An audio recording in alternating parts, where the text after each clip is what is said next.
కర్నూలు జిల్లా Adoni RTC depot ముందు విద్యార్థులు ధర్నా నిర్వహించారు. కంటనర్ హాల్ నుంచి ఆదోనికి విద్యార్థుల కోసం ప్రత్యేక బస్సు నడపాలని రోడ్డును నిర్బంధించి ఎస్ఎఫ్ఐ ఆధ్వర్యంలో ఆందోళన నిర్వహించారు. కుంటనర్ హాల్, బద్నే హాల్, జీహోసల్లి, కడుతోట గ్రామాల నుంచి సుమారు 200 మంది విద్యార్థులు ప్రతిరోజు ఆదోనికి చదువుల కోసం వస్తున్నారని ఎస్ఎఫ్ఐ నాయకులు తెలిపారు.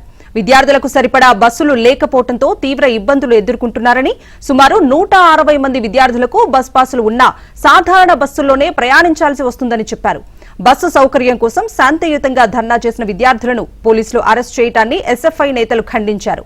కంటనర్ హాల్ మీదుగా ఆదోనికి వెంటనే ప్రత్యేక విద్యార్థి బస్సు నడపాలని, సమస్య పరిష్కారం కాకపోతే ఆందోళనను ఉధృతం చేస్తామని హెచ్చరించారు. రోడ్డును నిర్బంధించి ఎస్ఎఫ్ఐ ఆధ్వర్యంలో ఆందోళన నిర్వహించారు. కుంటనర్ హాల్, బద్నే హాల్, జీహోసల్లి, కడుతోట గ్రామాల నుంచి సుమారు 200 మంది విద్యార్థులు ప్రతిరోజు ఆదోనికి చదువుల కోసం వస్తున్నారని ఎస్ఎఫ్ఐ నాయకులు తెలిపారు. విద్యార్థులకు సరిపడా బస్సులు లేకపోవడంతో తీవ్ర ఇబ్బందులు ఎదుర్కొంటున్నారని, సుమారు 160 మంది విద్యార్థులకు బస్ పాసులు ఉన్నా సాధారణ బస్సుల్లోనే ప్రయాణించాల్సి వస్తుందని చెప్పారు. బస్సు సౌకర్యం కోసం శాంతియుతంగా ధర్నా చేసిన విద్యార్థులను పోలీసులు అరెస్ట్ చేయడాన్ని ఎస్ఎఫ్ఐ నేతలు ఖండించారు. కంటనర్ హాల్ మీదుగా ఆదోనికి వెంటనే ప్రత్యేక విద్యార్థి బస్సు నడపాలని, సమస్య పరిష్కారం కాకపోతే ఆందోళనను ఉధృతం చేస్తామని హెచ్చరించారు.